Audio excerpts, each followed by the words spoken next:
Dando continuidade à nossa disciplina, na unidade 3, nós vamos falar sobre gestão educacional e processos administrativos. Os tópicos dessa aula, os conteúdos, são noções gerais de planejamento, coordenação e controle, a ação administrativa, centralização e descentralização, variáveis comportamentais e ambientais na organização escolar e fundamentos da gestão democrática dos sistemas de ensino. Os objetivos dessa unidade são compreender os conceitos e as etapas do planejamento, da coordenação e do controle no ambiente escolar, diferenciar os modelos de gestão centralizada e descentralizada e suas implicações na gestão escolar, analisar como fatores humanos e contextuais influenciam a dinâmica das instituições escolares e também avaliar os princípios da gestão democrática como orientadores das políticas públicas e práticas escolares participativas. No primeiro momento, quando nós tratamos sobre as noções gerais de planejamento, coordenação e controle, é interessante ver o que é planejamento, né? O que é planejamento? Qual a definição? Então, nós temos que planejamento é um processo contínuo, sistemático e estratégico. Planejar é exatamente o que nós fazemos. É você pensar previamente nas suas ações, como você vai chegar em um dado local e se preparar para isso, trabalhar com estratégia. Nós temos vários tipos. Temos o planejamento estratégico, tático e operacional, e temos a função de cada um, né? Que é prever ações e orientar as decisões com base nas metas. Então, você vai ter um tipo de planejamento. Em cima do planejamento, você vai elaborar condições de adequá-la à sua realidade. E assim você vai fazer com que se materialize aquilo que você almeja chegar àquele local ou àquela situação que você tem intenção de resolver. Dentro do planejamento, uma das coisas interessantes é a coordenação, né? Você planejou, mas você precisa coordenar. Para você chegar, para você integrar essa ação, você precisa passar por essa etapa da coordenação, né? Integrar ações e setores da escola para um objetivo comum. Envolve liderança, comunicação e cooperação entre as equipes. É essencial para garantir a fluidez e a sinergia nas práticas pedagógicas. Então, na escola, a coordenação vai ser aquele setor no qual ele está ali imbuído de um planejamento, mas ao mesmo tempo está também executando dadas atividades para fazer com que essas coisas que foram planejadas aconteçam e de um modo que termine integrando todos os entes que devem fazer parte dessa ação ou dessa estratégia. Nós temos também o controle, né? Que o controle também é um instrumento avaliativo. Ele avalia os resultados em relação aos objetivos traçados, detecta falha e, ao mesmo tempo, propõe correções e deve ser formativo e construtivo, evitando o caráter punitivo. Então, você planejou, você teve uma coordenação ali para acompanhar e você tem aqui também um controle, né? Um processo avaliativo para ver como é que estão esses objetivos, se realmente você está caminhando para aquilo que você se propôs. A ação administrativa, os conceitos de centralização e descentralização. Centralização são decisões concentradas em uma instância superior, né? Onde somente um grupo ou uma pessoa decide. Já a descentralização é a questão da autonomia para as instâncias locais. Nesse momento, quando a gente pensa na descentralização, não mais está todas as decisões fechadas num setor, numa pessoa ou num ente, mas toda a cadeia subordinada, digamos, a esse setor máximo, ela vai ter também um ponto, vai ter também um local de fala. Ambas, né, tanto a centralização quanto a descentralização, têm prós e contras, ou seja, nenhuma é, digamos, 100%. Todos vão ter algo para você ali pensar, se fosse centralizado seria melhor, se fosse descentralizado seria diferente. Mas aqui a palavra-chave é equilíbrio. O equilíbrio entre centralizar e descentralizar vai fazer com que a administração aconteça de um modo mais eficiente. A ação administrativa ainda, né, sobre a centralização e descentralização. Como é que fica as questões nas aplicações das escolas públicas? Como é que é feita essa parte da gestão? Nós temos os conselhos escolares e a gestão participativa como expressão da descentralização. como eu falei, né, outras instâncias têm ou terão poder de decisão. Então, quando você tem um conselho escolar, quando você tem uma gestão participativa, as decisões da escola, por exemplo, não ficam mais nas mãos somente de uma pessoa, de um diretor geral, mas ela é descentralizada com outros entes da escola. A centralização é útil para padronizar e garantias de direitos. Já a descentralização, ela favorece a adequação à realidade local. Então, aqui a gente tem os pós e contras de cada um.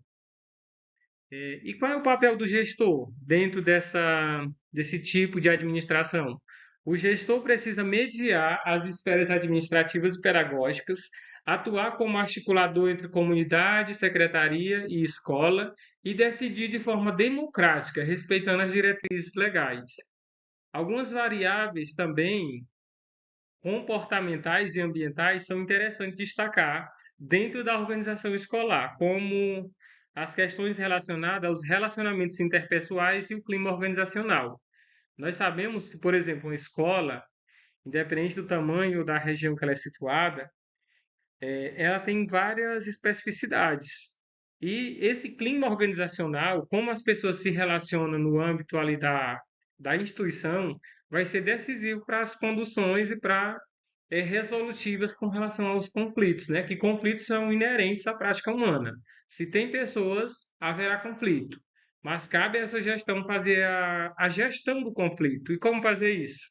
Você precisa ali do respaldo do planejamento, né? Liderança é muito interessante nessa questão de trabalhar com essas variáveis comportamentais, também a questão da motivação e também a comunicação, né? E tudo isso vai impactar diretamente no desempenho docente e discente dessa instituição. Além das variáveis que nós falamos comportamentais, nós temos que pensar também nas variáveis ambientais, né? Os fatores externos, as políticas públicas, a cultura local, a economia, como é que está a questão da infraestrutura, dos recursos didáticos, ali em torno da escola, e também influenciam a gestão e os resultados pedagógicos, todas essas variáveis ambientais, assim como as variáveis comportamentais. E a interação entre esse comportamento e esse ambiente, como é que ela acontece? Nós sabemos que a escola ela é um organismo vivo e interdependente. Então, essa instituição, no qual nós temos toda essa estrutura de governança, ela é uma instituição viva, orgânica. E, assim como o organismo, ela tem várias vertentes e elas precisam ser trabalhadas, compreendidas e planejadas.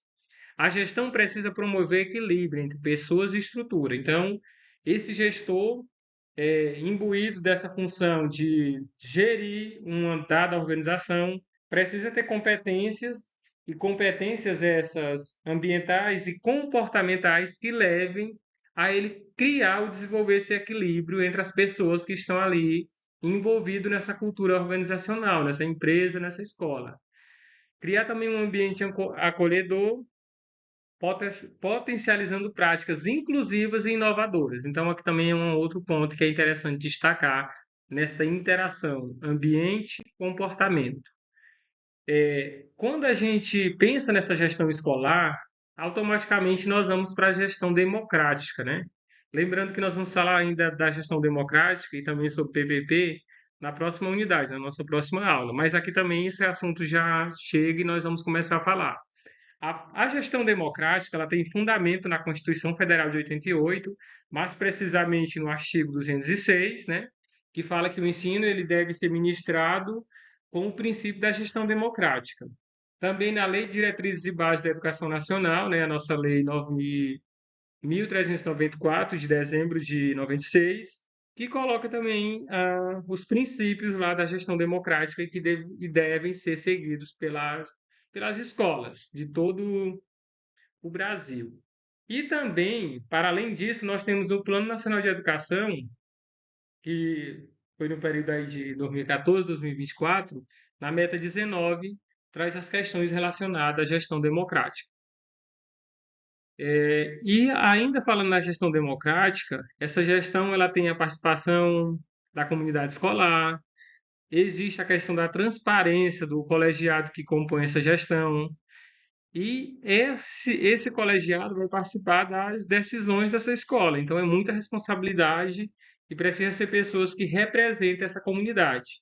E, claro, né, é preciso destacar a base para a autonomia e responsabilidade coletiva dessa gestão. Então, quando a gente pensa numa gestão democrática, toda aquela etapa do planejamento, do controle da execução, ela vai ter ali a participação da comunidade escolar, do conselho escolar, dos pais, dos responsáveis, dos representantes da comunidade, dos estudantes e, claro, da própria gestão escolar.